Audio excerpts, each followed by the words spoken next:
Yo, what's up people, it's your boy Stitch back with another video. So as you can already see from the title, in today's video, I'm gonna give you some tips on how to make better beatbox routines, or as I like to call it, tracks. But as usual, we gotta get some breakfast first. And today, we got brownies.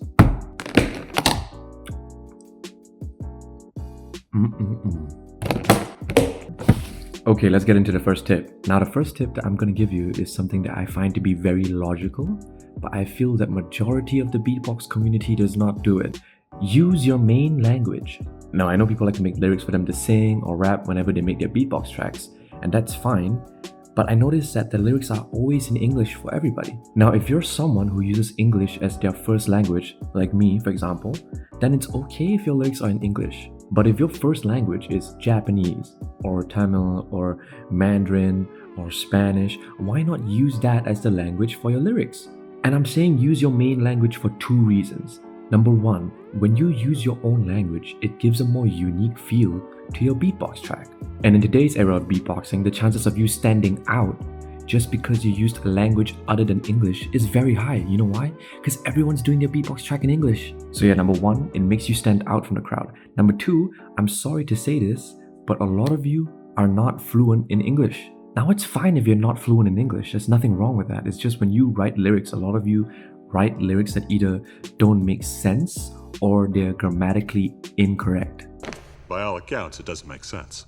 And that's why you should not be using English as the language for your lyrics if your English is not good. Because let's say if you make a beatbox wildcard for a competition and you write a bunch of lyrics that make no sense. When the judges listen to that, majority of them are gonna be like, "What the hell is even that?" And that's not good. You want your lyrics to make sense the same way you want your beats to make sense. And it's not just about writing lyrics that don't make sense. Some of you can speak English fairly well. Your English is not fluent, but you can speak it enough to communicate. That being said, even when a lot of you can speak English well to a certain degree, which I applaud you for, a lot of you would still write lyrics with bad or terrible grammar. Why is that not good? Let me explain.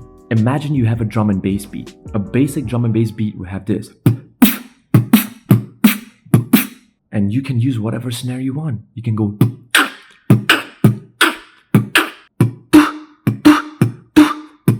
But imagine instead of using any one of those powerful snares in your drum and bass drop, you use. Now when the judges listen to that drum and bass drop, they're gonna know it's drum and bass, but it's not gonna feel good. In fact, to a certain degree, it's not gonna feel right because it's not the right snare. So you're gonna lose points because your drum and bass drop, although it is a drum and bass drop, does not hit as hard as a drum and bass drop. It's the same thing with writing lyrics that don't have proper grammar. When you write lyrics that don't have proper grammar, a lot of times the judges are gonna understand what you're writing about. They're gonna understand your lyrics, but it's not gonna feel right because you don't use the proper grammar. So if your grammar or English writing skills are not good, here are two things that you can do to improve your lyrics in your beatbox tracks. I've already said it, but number one, use your main language. It's okay if your lyrics are not in English, guys. If you want to speak in Indonesian for your lyrics, if you want to do it in Japanese or Mandarin, whatever, be proud of your main language. Embrace it. Hold it proudly. Number two, if you're still going to be stubborn and want to use English in your lyrics as much as you're not fluent in it, then the least you could do is hit up a friend who is fluent in English and ask him or her to write your lyrics or proofread the lyrics that you have already written. That way he or she can fix it. So please use your main language in your beatbox tracks. I want to see a Japanese beatboxer use Japanese lyrics in their track, a Korean beatboxer using Korean lyrics in their track, and so on and so forth. Be who you are. Don't be shy about it, be proud about it. Use your language. Now before we go on to the next tip, I just want to touch on one small thing that is related to lyrics as well.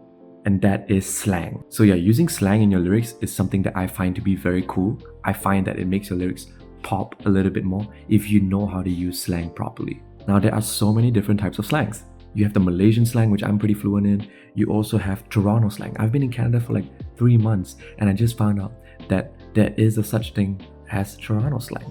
Bro, are you dumb? If you guys watch Sideman a lot, you guys would realize that there's a lot of UK slang. I don't know what they call it, but you know what I'm talking about. Now, using slang is not considered to be broken English. It's just a different way of articulating your sentences. I'll give you an example. Now in my Florida Beatbox Battle wildcard, I had a line in my lyrics that said, "It don't matter cause it's Christmas." It don't matter cause it's Christmas. Now a lot of people said that that line was grammatically incorrect. Now normally I would agree, but that's just using slang. It don't matter cause it's Christmas. Now the proper grammatical way to write that sentence is to say, "It doesn't matter cause it's Christmas." But I wanted it to pop out, so I wrote, "It don't matter cause it's Christmas." You see how it pops out? Instead of using doesn't, I just said don't, and it pops out a little bit. It makes your lyrics more flashy. So yeah, that was not broken English. It was just slang. It would be broken English if I said it not matter cause it's Christmas. That is broken English. That is like so wrong, right? But know how to use slangs. If you don't, you can learn. There's tons of YouTube videos out there. Go watch it. Find your favorite slang and put it into your lyrics. It makes your lyrics pop out even more. But yeah, that's tip number 1. Use your main language and also put in some slang. Why not? Do it. Okay, let's get on to tip number 2. Okay, so tip number 2 is very, very straightforward.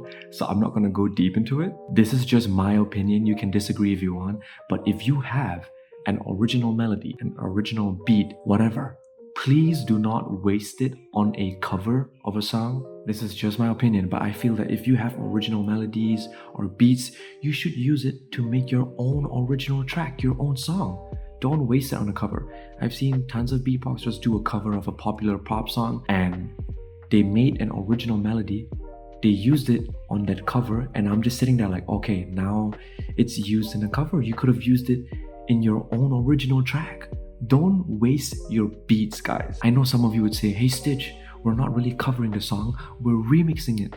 But it's still not your song at the end of the day. You might be remixing the song, but it's not your song. So if you have an original melody, beat, drop, whatever, use it in your own routine. Something that is 100% you. Don't use it in a cover or a remix or whatever. Use it for your track. So yeah, I said I was not going to go very deep into tip number 2. So here is tip number 3. Now this is something that I feel a lot of you do, but I feel that all of us need to do it more. I've been doing this a lot recently and I have found that it has improved my ability to use my sounds in different ways. And it has also helped me improve my knowledge in terms of music structure and also genres. Make a lot of beatbox covers.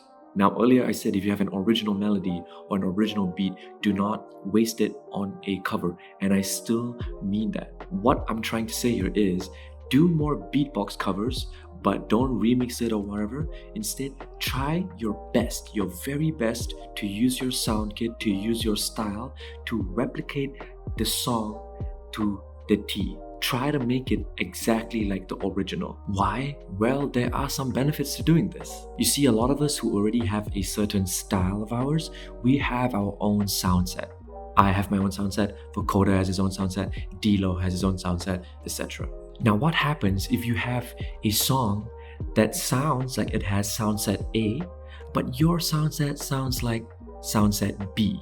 See, now you're in this dilemma. Your brain is thinking, oh, I need another sound that sounds more like the sounds they're using in the song. When in reality, you might not need to do that. All you need to do is try your best to modify your current sound set to sound like the sound set that is being used in the actual song. When I say modify, I don't mean change the sound. I mean evolve it. Make new variations of the sounds you already have in your sound set.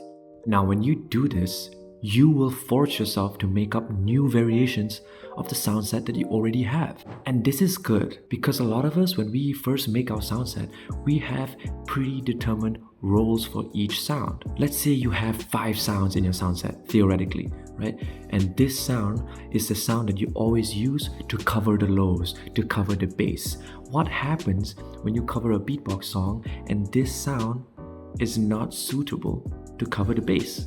What happens when this sound is not suitable to cover the lows because it runs on a different frequency, or maybe it's just not suitable? You try to do it a lot of times and it just does not sound right. There are 2 things that you can do right now. You can modify the sound, evolve it. Try to find a variation of this sound that will fit the use of bass in this song. Now this sound is already a bassy sound, but it's not the same kind of bass that is used in this song. You need to make this sound like the bass in this song.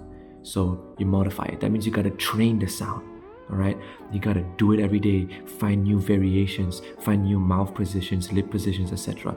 Evolve the sound to make it sound like a new sound Is it a new sound? It's not a new sound. It's just a new variation of the sound. That's all. So yeah, that's the first thing you can do. What about a second thing? Well, you have this sound that you use to cover the basses in all of your songs.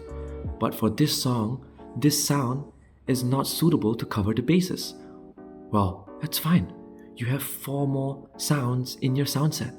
You use this sound to cover the highs all the time. Maybe now you want to find a variation of this sound that can be used to cover the lows. This sound over here, you use it to cover the synths all the time. You use it as a synth, but maybe this time you want to find a way to use it like a bass. So these two things are kind of similar, but they're just a wee bit different. The first thing is to just take a sound that you use all the time and make a new variation out of it. It still has the same role. It's still going to be used for bass, but it's a different kind of bass. The second thing is to take another sound in your sound set and give it a different role. Maybe in Beatbox Routine A, this sound is a synth, but in Beatbox Routine B, this sound is a bass. And in Beatbox Routine C, this sound is a hi-hat. We'll never know. You get to figure out how many and what roles you give to your sounds. Don't just use the same role for each sound in all the routines. It will be boring and predictable. So yeah, that is tip number 3. I got one more tip, but we're gonna find another place to shoot it. Okay, tip number 4. This is the final tip of the video. This is also another straightforward tip, but it's much more difficult to do.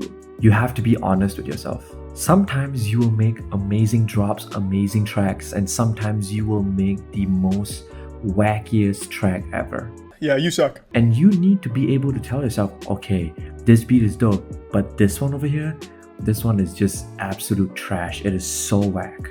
Now, why am I telling you this? I'm telling you this because of mistakes that I have made in the past. There were moments where I made wildcards or beatbox tracks for battles, and the idea of the beat was good, but the beat itself was very bad. But because I liked the concept of the beat, I did not want to admit that the beat as a whole was bad. And this is normal. When you as an artist, when you come up with something, there's a very high chance you're gonna be very biased towards your own creation because you want whatever you make to be good. But when your beat is bad, you have to admit that it's bad, because only when you admit what you created was bad, only then can you take the necessary steps to make it better or to just not use it. Fun fact, you guys know my 2021 GBB wildcard feels like nothing.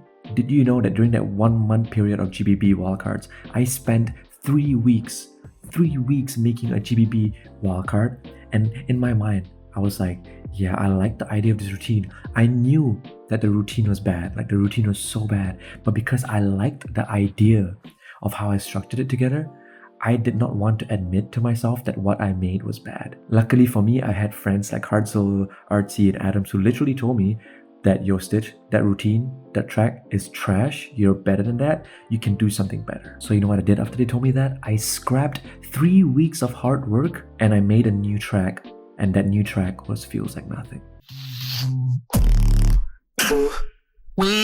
Look, if the beats or tracks that you made were good, you would know it's good. You wouldn't have doubts. But if a part of you looked at your beat and you're like, I think this is bad, then you have to look into it. Please listen to yourself and your friends. If you made a beat and you thought it was good, but there's a small part of it that you think could be improved, or you think it's just bad, look into it. Don't ignore it. If you made a beat that you thought was really great, but your beatbox friend said it was bad, or maybe it was good, but he found that there were some things that could be improved on, don't ignore it.